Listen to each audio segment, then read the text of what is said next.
Welcome to the Omi Show. We bring you authentic insight into the world of finance, pop culture, tech, and business news. Our guest today, you've heard a little bit on the first segment, Arielle Brown, a Lafayette native and former licensed master social worker and visionary founder of Bays. Is it Bees or Bays? It's Bees. It's short for Beatrice, my grandmother. Oh, I love that. Yeah. All right. Founder and visionary of Bees Bayou Skincare. Arielle's mission to disrupt the 6.7 billion U.S. eczema-related hair and skincare market has sparked an innovative line using probiotics and Bayou plants rooted in her personal journey to alleviate scalp imbalances. Transitioning from counseling to entrepreneurship, Arielle's resilience amid the pandemic led to securing grants and winning the Aveeno and Essence Skin Health Pitch, highlighting disparities in wellness for Black Americans. With plans for her first angel investment round, Arielle's commitment to addressing global skincare issues while championing underrepresented voices shines brightly in her podcast, Say It With Your Breast, showcasing female founders. Welcome to the Omi Show, Arielle, again. Thank you. All right. So you could be doing anything in the world. Clearly you were being a social worker, but you could also be selling the 7 C's. You could be climbing Mount Everest. You could be doing whatever comes to mind. Why did you choose to go into the skincare industry?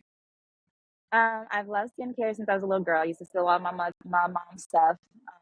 Now she's kind of stealing my stuff, so it's fun. But I came into it really naturally because I have seborrheic dermatitis. So it's one of the eczemas that affects your skin. And I've had it since I was 13. And I always love products. Like I said, I love playing in different products. And I was just having a hard time finding like my go-to it product for this issue, because some stuff was just too sticky, too heavy, too smelly, too drying for my hair. And by that point in 2020, I was like, okay, I've tried just about everything, natural stuff, medicated stuff, whatever's on the shelf, and I'm not finding that go-to. I'm going to just see what is going on in my body myself. Like, I really don't know. I've never really had a breakdown explanation of what is really going on in my body. And so I just started researching, like, what is eczema? What is seborrheic dermatitis? What is dermatitis? What is the underlying cause? And just learning more about bacteria and yeast and the skin and the microbiome. I was like, oh, it's bacteria, it's yeast overgrowth. Okay, what do I do about that? I had already made internal changes, trying to add probiotics to my diet, digestive enzymes to my diet, and it was helping, but I needed something topical. And so I just started DIYing, and that's kind of how I started, trying to fight bad bacteria with good bacteria and tie it to my, what I love, which is my heritage. So that's how it started. And I had no intention of scaling it. I didn't even know what that really meant. I just knew I wanted to make something for myself because I was so over it. Like, I was like, I can't live like this. I can't care this much about my scalp all day. Like, this is ridiculous. So that's really how it started. And I love it. So tell me a little bit about, like, where are you in your journey? Like, where's the company now? Have you entered into stores? Are you selling online? I know during the pandemic we had this like huge uptick in people buying, all kinds of things. I think people took time to now focus on some of their issues that they had, whether it been skin or stomach or whatever those things are.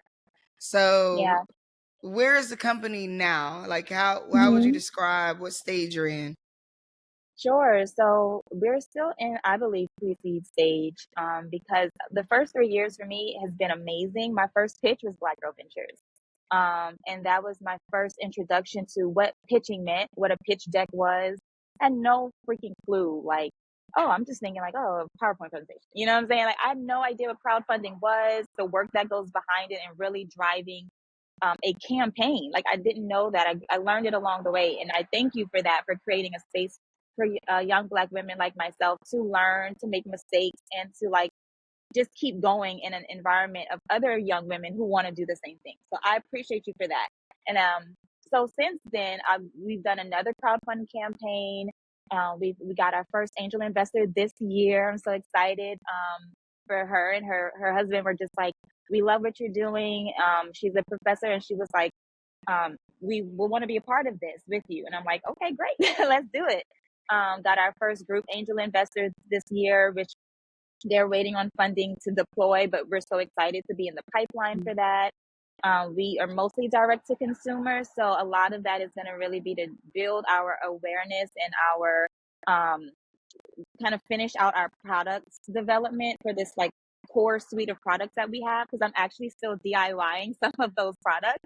Not our best sellers, but still, I still have to finish that suite of products myself. So that's kind of where we are right now. We just got into Macy's Marketplace online. We're onboarding right now with Salon Centric. Congratulations. Thank you. So it's been like planting the seeds and learning and making mistakes and trying to figure out where we fit, who's our target customer, who's really coming back to shop with us on a consistent basis. And learning that online is really going to, I think, help us build a really solid foundation for being on shelf, because that is such a massive undertaking when you go all the way. So we're trying to do it bit by bit where we can learn along the way. And I'm excited for it. But yeah, that's kind of where we are right now. Fundraising and just trying to make my customers happy. Let's talk about the pivot a little bit, right? So you went from being a social worker to working in skincare. I Yeah. mean, thank you for sharing the story around like, yes, always having the challenges yourself, Mhm. but where do you take the leap? Where do you say like what led you to be like, you know what? Social working is great, but I'm gonna Yeah. jump out here and start a skincare line. Like how did that work? So what's funny is my friends and my family. So I one of your interviews, you said like I'm not a good employee. Like that's kind of how I've always felt my whole life. Was that like I'm anyway. And I always felt like there was something else I was supposed to be doing, but I never knew quite what it was. I had certain talents that had been developed along the way from different jobs, but not knowing exactly where they were gonna land. And so when I started working on Bees Bayou, I realized like I care a lot about this. Like I actually really care about the work I'm doing. I care that my customers have certain questions. I care if my orders go out late. Like I'm like, I have to get them these products. Like my customers need these products. Like I gotta get home so I can fill my orders. When I realized how maniacal I was becoming about it, I knew that it was enough for me to put everything I could into it and to grow myself more so I could be better for it. It was not easy. So the thing with my background is like with social work, my parents are a little older. I was in school. I was in school social work. So I had a very comfortable, happy, like 8 to whatever. And I knew that I needed flexibility regardless. This was before Bees Bayou. And so I wanted to free up my schedule, got into real estate here in New Orleans, loved doing it. And then COVID hit. And it was kind of like perfect timing, perfect like uncomfortableness of, okay, well, I might as well give it a shot. I love it. It's something I want to do. I've got time. And so I knew that I wanted to just give it all I could. So that's also why I started researching programs like Black Girl Ventures, because I wanted to learn and I wanted to educate myself because I knew that was not my background. But did you have like savings saved up? Did you like use credit? Um, Like what so was the because going from like no, consistent paycheck to not consistent paycheck, like that's a bridge and we all do it in different ways. oh Sometimes we have Lord, support yeah, team, family, other family members yes, in the house that may pay the bills while we try to figure it out. yep, What was all that? of the Which one of above. those for you? All of those? What's funny is because I was in real estate, long story short, someone stole 7,000 from me. And that 7,000 was like, I needed that. I needed that. So I didn't have a lot at the time, but we had savings from like real estate projects we had done. But that wasn't like my money. That's, our business money. Like it had a purpose. And I was like, okay, well, I just need to start with a little bit. So I started with $40 and 10 bottles. I put them on Etsy and I was like, okay, if they come back and buy, I'm just going to keep putting the money back in the business. And I did that. I was still getting paid a little bit here and there. So I was, out of pocket, you just pay for things that you need. And then as the business started to grow a little bit online, Shopify and PayPal would start offering little loans here and there, like, hey, we'll give you 2,000 here, 5,000 here. So I would use that to get the bottles, to get the labels, to pay for the online, you have to pay the fees that they have. And so I didn't have to really use much credit and stuff until we started to grow a little bit bigger. And thank God for my mom, for my boyfriend. His mom was like my first pitch coach. Like, we were up at 3 in the morning, and she's helping me get ready for a pitch. And even to this day, my mom is like, do you need some help? Like, I can come drive out there and help you, do stuff. So they've all been able to help, but it's been a lot of more so like out of pocket. It wasn't until this year that I had to tap into our other savings. And it was like a conversation with me and my boyfriend, like, hey, I need to order some inventory. But we didn't have business credit until this year. It's just a lot that I've learned along the way on how to make the most of what funding we do have access to. But I didn't have that. And sometimes I advise people, like, you can start small. Like, it's okay. I did. I don't know that I always recommend it. It's hard as hell, but you got to start somewhere. But yeah, Yeah, it's tough. no, that's true. So on your Instagram, you posted self-care is giving the world the best of you instead of what's left of you. How does this quote resonate with you, and how does it show up in your life? Oh my God, I just had this conversation like the end of last week. So, because this year has been so tough in terms of the economy and everything, and my jobs, both of them, have been really reliant on the economy, both Bees Bayou and in real estate, because I still have to be a realtor. I have clients, and like, I try to help other people who want to be flippers. And so that helps bring in revenue for my life so I could pay my own personal bills. And what was interesting is I had picked up a part-time counseling job recently because I needed to fill in the gaps for my own income. And I just started to feel the most depleted I think I've ever felt. And I almost knew that it wasn't meant for me to go back to doing what I used to do, but I was like, well, we need it. It's the responsible thing to do. Like, let me make the grown-up decision and just suck it up. My soul, oh my God, I don't want to cry. My soul was like, I can't do it anymore. And so I had this conversation with my boyfriend, and I was like, I'm literally giving you the teeny bits that I have left, and I can feel it, and I can feel this weighing on me. And I was like, I can't keep doing this. Like, I feel so bad, but I can't.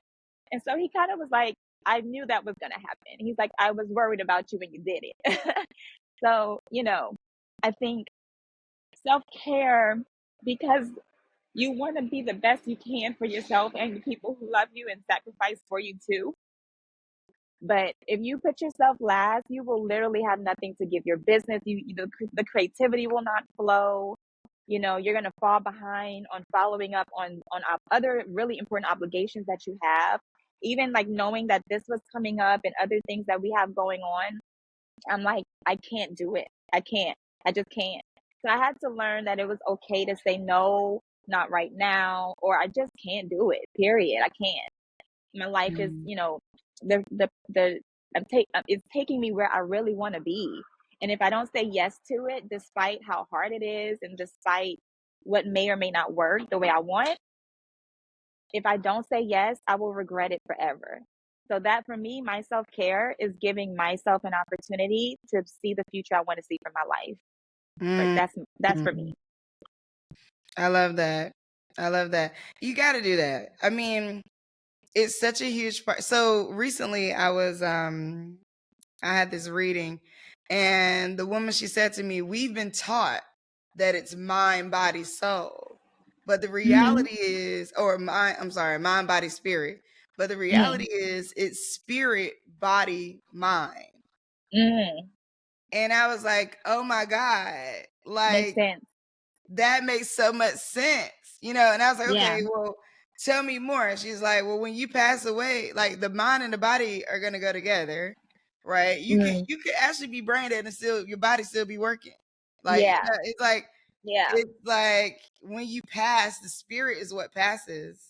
And so I'm like, oh my God, that is so interesting that we've been taught mind, body, spirit instead of pay attention to your spirit. care for Yeah. your spirit really well, Necessary. and care for your body, right? Your body is also a directional vehicle. Like it's kind of telling Oh, you that where to go. one. It tells you. It's It telling you tells where to you. go. It's telling you what not to do. And I'm sure you Yeah. may see this in skincare that you got to heal from the inside. Yeah. Absolutely. That comes first. And that's one of the things I always like try to remind our customers too. It's just that we're not only trying to educate you on your skin, which is, you know, that's what you see, that's amazing, but it's all influenced by what we're putting in our bodies and how much rest we're getting and our stress levels and are you taking your vitamins? Like all of those things really do add up. And as an entrepreneur, we are giving energy all day. And we don't always even realize we're not breathing, we're not drinking water, we're not eating, we're not consistent with our sleep. Like it adds up. It really adds up. So she's right on the money with that. Like I have been starting my mornings now with a little like 10 minutes. If it's Pilates, if it's I don't know, I'll just take something on YouTube. But I need to like take care of her because if something happens to my vehicle, where can I go? You know what I'm saying? So Wait, I think wait, that's like, so real. but hold up. Huh? That's literal. If something happens to my vehicle, where can I go? Nowhere. Yeah. Right? Like, You stuck. so You're stuck. Yeah. totally. How are you? So with Bees by You, how are you differentiating yourself from the noisy, crowded um area of the industry that is skincare? Yeah, so our focus is on eczema sufferers, specifically with scalp care right now, because it is an area that I saw a gap in. And for me as a consumer, I'm looking for something lightweight, I'm looking for something fresh, I'm looking for something innovative, and that actually gets the job done. And I think for us, we are able to diversify the folks that we market to because eczema does not discriminate.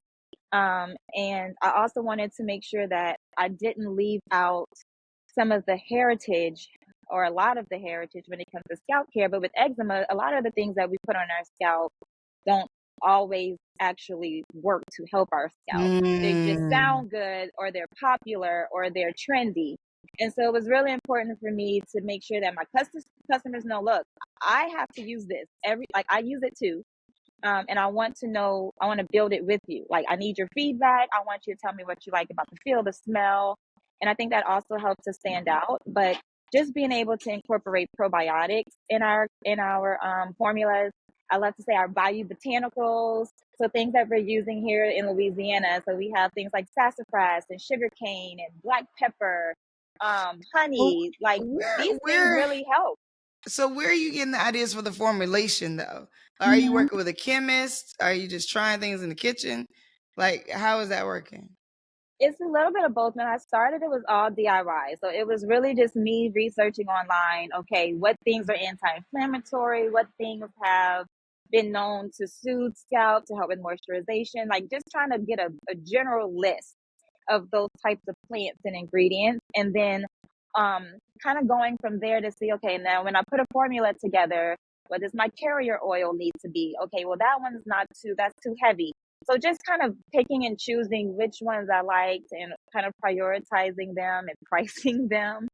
And then when I finally found a manufacturer who was willing to work with me, because at first they were like, well, we've never used probiotic extracts. Like that's not something we've done before. Mm.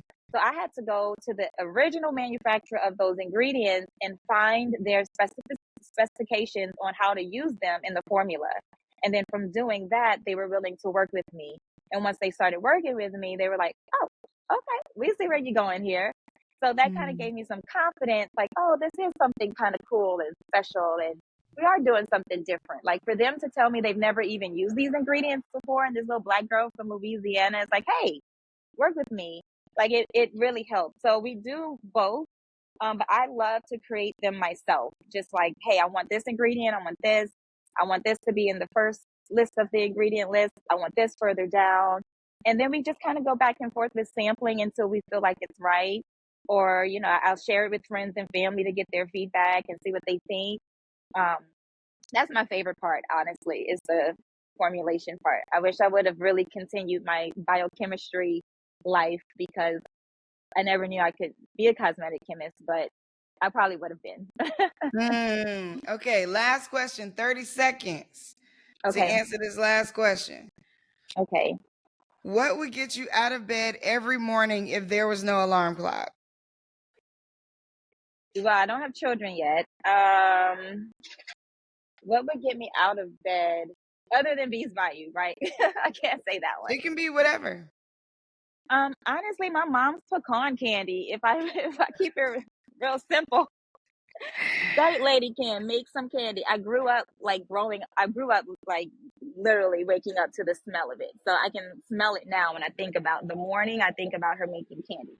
I love that. That's actually really Honestly, good. that's the I only mean, thing that comes what to kid wouldn't mind. love that to wake up to their mom making candy? Well, I'm we just got to take a saying. quick break, and then we're gonna come back with the Ask Omi segment. Thank y'all so Yes. much, Omi homie. Welcome back, y'all. You listen to the Omi Show. It is Sunday. You know what time it is. I'm your host, Omi Bell. And I'm so excited, as always, to have y'all here with me. Also with me, I have Arielle Brown, the founder and visionary behind Bees Bayou Skincare. All right. And you should definitely check her out. But now it's the Ask Omi segment. So she gets to ask me whatever she wants. I don't know what question is coming, and I'm just going to answer it. So the floor is yours, Arielle. Yes, no problem, no problem. Okay. They cannot be serious. Do y'all hear that? Mm-hmm. I'm so sorry. Is someone gonna go get their vehicle? We were doing just fine. Right. I'm sorry. I don't want it to thank you so very much. Okay, I don't know if y'all edit or do I have to can I just start? We edit. Go ahead. Okay, cool. All right. So Omi, what did you want to be when you were a little girl and have you fulfilled that dream or is it even better now? What I want to be when I was a little girl is I wanted to be a pediatrician. And I don't exactly know why. I think Mm-hmm. just going to the doctor and the doctor's office seems so cool, maybe. But I like the idea of delivering babies too. So I think that's why I had a lot of toys and baby dolls and things like that. Then people tell me like, oh, you talk a lot, maybe you should be a lawyer. And so I was like, oh, maybe I should be a lawyer. So then I started saying that as I got older, but I don't want to stay in school that long. Both of those take staying in school a long time. But in terms Yeah. of like, if you know, have I fulfilled that dream? I guess, I'm birthing or helping people birth their businesses, which they, can consider their babies in that way. So I guess Yeah. a business doula, call me that. And And then this, I think oh, you that, can trademark that. right. And then from a legal standpoint, I feel like what we are working on or fighting at Black Girl Ventures is all about systematic racism, systematic oppression, things that are happening systematically. We're actually just pouring in a different system to try to shift it and make it something better. And so in that case, am I a pediatrician or a lawyer? No. Am I working in a field that I want to be in, changing lives the way I want to change them? Yes. Yeah, that's beautiful. Thank you for that. I was always so curious because we all have our little dreams when we're little. Um, I wanted to know how it felt speaking to Congress and if you felt like you were heard. Ooh, that's a great question. The question of do I feel like I was heard? So what I'll say is like testifying in front of Congress is a wild ride. Okay. It is like you don't know what they're gonna say. So okay. Jeez. To testify in front of Congress, you have to prepare. So, you have to read who's going to be there. You have to think about your remarks. You have to think about the purpose of you visiting. I was focused on the accredited investor definition and advocating for it to Yeah. be lowered so that we can let more people in, so that we can have more underrepresented people investing and more people who are Mhm. making lower dollar amounts in their salary able to invest. It should not be all about money. Yeah. Yeah. And so I went in not really knowing, I mean, I knew that I was prepared. Let me say that. So I Yeah. kind of understood how I was going to do the dance. You never know Mhm. what they're going to say to you, though. I think one of the Mhm. one of the congressmen asked one of the people, like, "Are you a punk, or are you something like that? Are you afraid, or something like that?" We were all like, "Wait, what?" Like, Wow. well, and here's what I realized. What I realized is that people are saying things to get what they want to say on the record. The general public doesn't understand that a lot of what y'all are seeing in those hearings is people trying to make their own statement, right? Because they're like, yeah, they're supposed to be there to ask you questions and get information, right? But they're also just making their own statements. And so statement energetically, statement verbally, they're making their own statement to be on the record as they have made that statement. All right. I watched the recent hearing with the folks from the colleges, and I thought, oh my God, like the general public does not understand that they have been prepped to say what they're saying. Even if they want to say something different, the question. Yeah. even if they want to say something different, their legal team is telling them to say these things to stay clear, right? I don't believe that any of those people are advocates for genocide. You know what I mean? I think that like people just took that.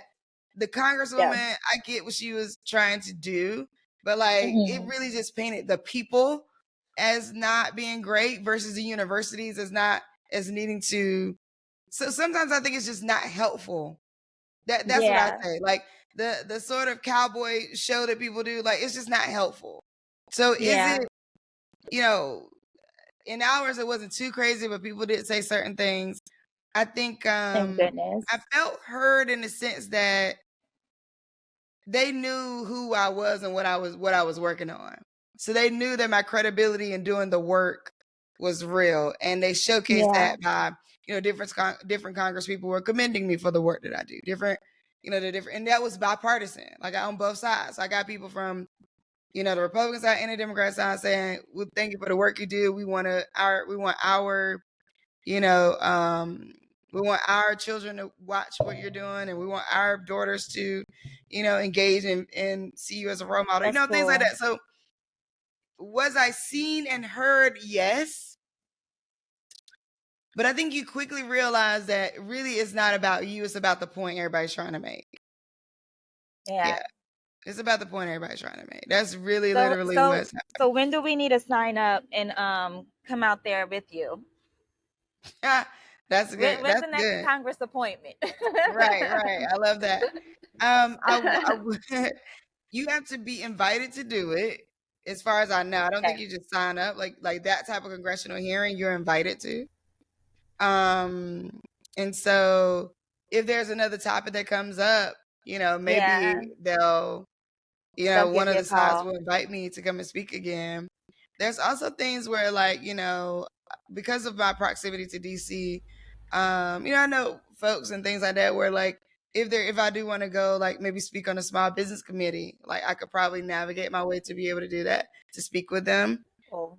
And anybody can do that. That's not me as a special person. Like that is an American citizen. That is your right to have comments, to navigate your Congress people, to call the office and make your comments.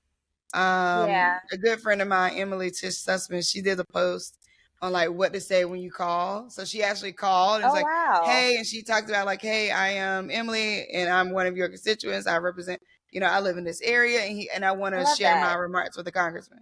Right. And that's then she shared her remarks, and then she did another post where she kind of asked like, I want to know where the congressman or the congresswoman stands on this issue. Right. Like you can do that. We're a democracy. Yeah, we're a democracy. You can absolutely call and ask for these things, and a lot of people don't know it. Yeah, that's so cool. Well, I love that. So yeah, if you get invited again and you need some folks to come, we'll come. I'll let you know. What is you talked about being a bad employee, and I know a lot of entrepreneurs can relate to that. What makes a bad CEO? Oh, Lord. Okay, so okay, you coming with him today? Okay, I gotta learn while I have you. While I have your attention. When you said you had your questions, you meant you had your questions. Okay. What makes a bad CEO? Okay, this is really interesting because there are so many like thin lines on what all of it means. Like there's a lot of gray area. Like it's not so black and white. Like if you do this, you're a bad CEO. If you don't do this, you're a bad CEO. You're a good CEO, bad CEO. Like I don't know that it's that. One, there are CEOs who come into companies and there's CEOs who are building companies, right? Founders and CEOs. Okay. From a founder and CEO standpoint, you have a responsibility to grow the company, to your team, and for the team part to actually hire and fire. Because if you maintain people who are not good employees or not the best fit for that moment, you actually would drive great employees away. And these are lessons that I've learned over time, that your team dynamic is like managing a portfolio of people. It's not one person at a time. Excuse me. So that's one part. I think financial management is huge.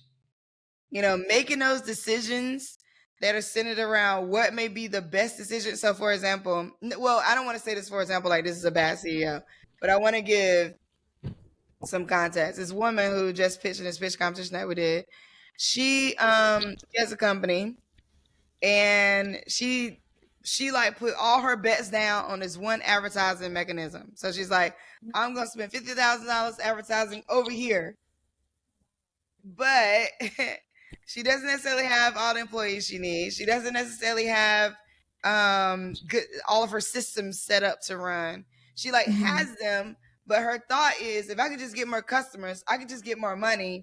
So she took a big $50,000 chunk of money to send in an advertisement, to put on marketing.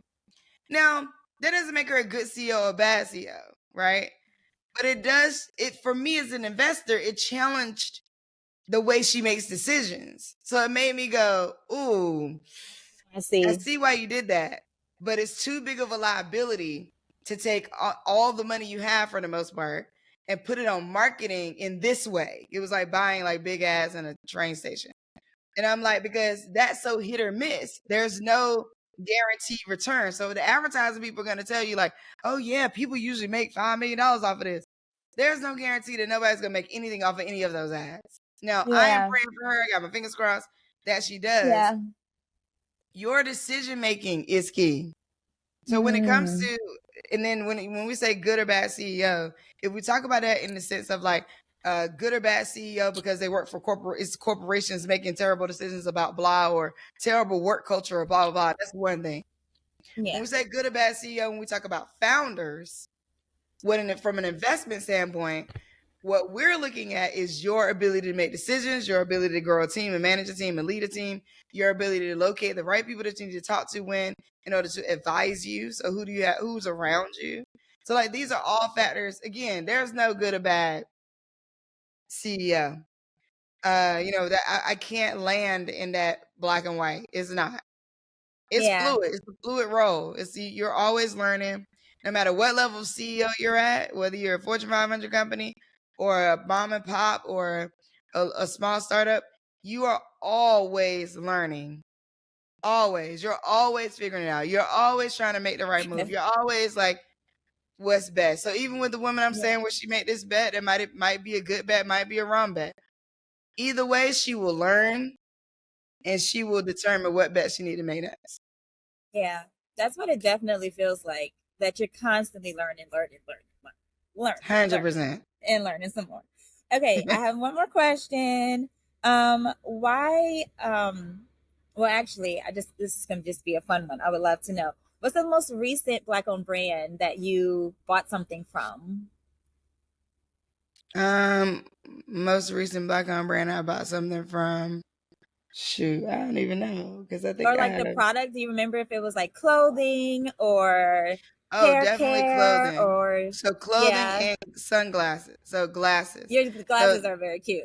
Thank you. There was a founder. We did a pull-up and pitch with Atlanta Hawks, and a pull-up and pitch is a no pressure pitch competition where people could walk up, shoot their shot for 60 seconds, and get money. And this woman, she had these glasses, and I'm like, I'll buy them from you. And I think did I buy them, or she gave them to me? She might have gave them to me. Well, I don't know if I bought them or not. But I think those moments where people just interacted with me on the spot, and I'm like, I'll buy that from you.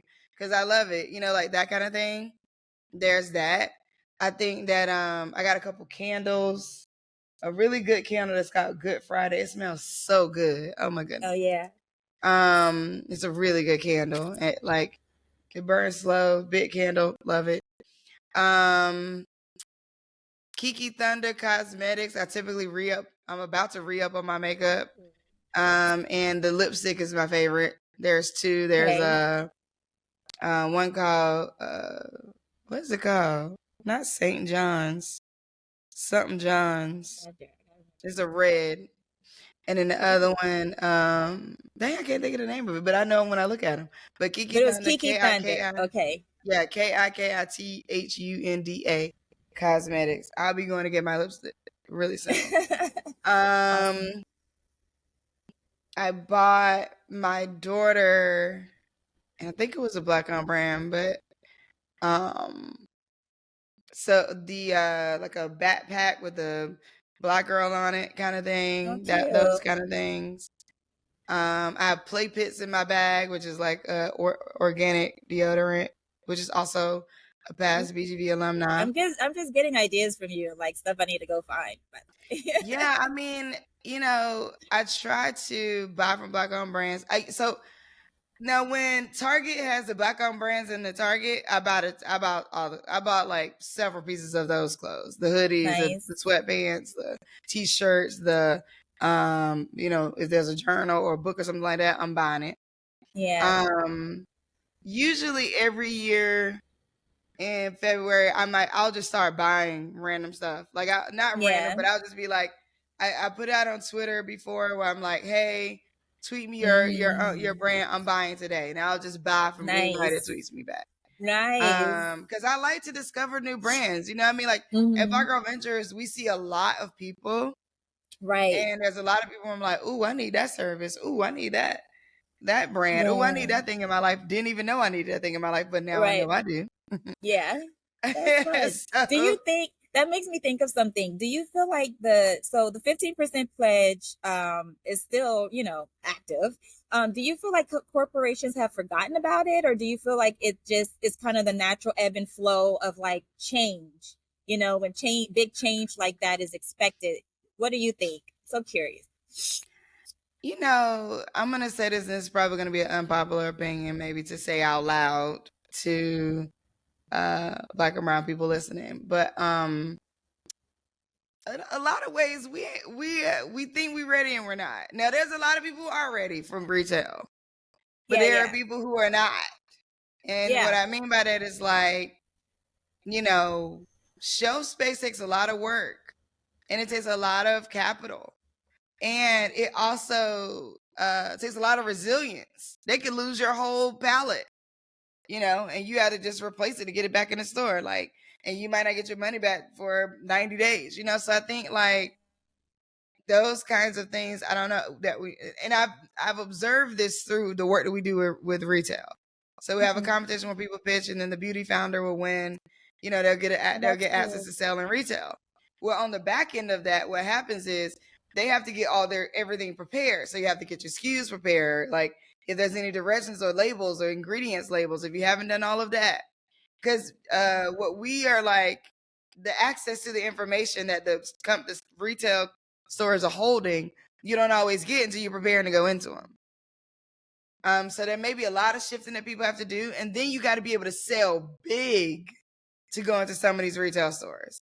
They don't all lend to, DIY. They don't lend to DIY. Like the indie brands and the smaller. They don't lend to, I'm making it in the kitchen. Nah, you need to have a co-packer. You need to have your chemistry down. You have to pass that off so it can be made massively. Like it doesn't lend to DIY. Now that's not to say, I don't want to say that brands aren't ready at all, right? Like people are like halfway ready, somewhere ready, 30% ready, 70% ready, 25% ready. Like everybody's at different levels of readiness.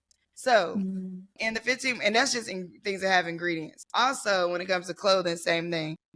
In the 15% pledge, I do believe that those efforts are still going for who they're still going for.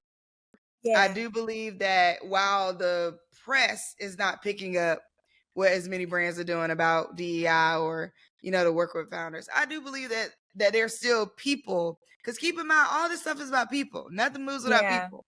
So people internally at these companies are still saying, no, we working with these black-owned brands.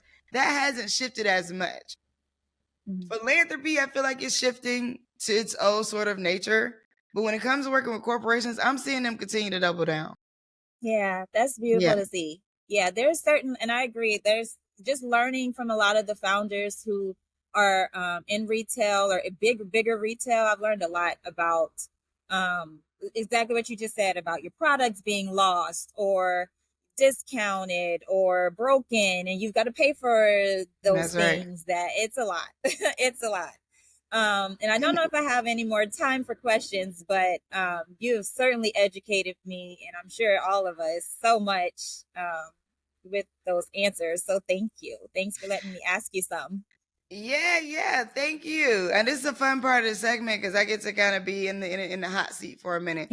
But no, that was great. That was awesome. Thank you for those questions, and I hope they were helpful to somebody out there listening. So Arielle Brown, the founder visionary for Bees Bayou Skincare, and where is it? BeesBayou.com. Where are we going? Yep, BeesBayouSkincare.com. Bees Bayou, that's BEA. Yes. BEABAYOU. Bees Bayou Skincare.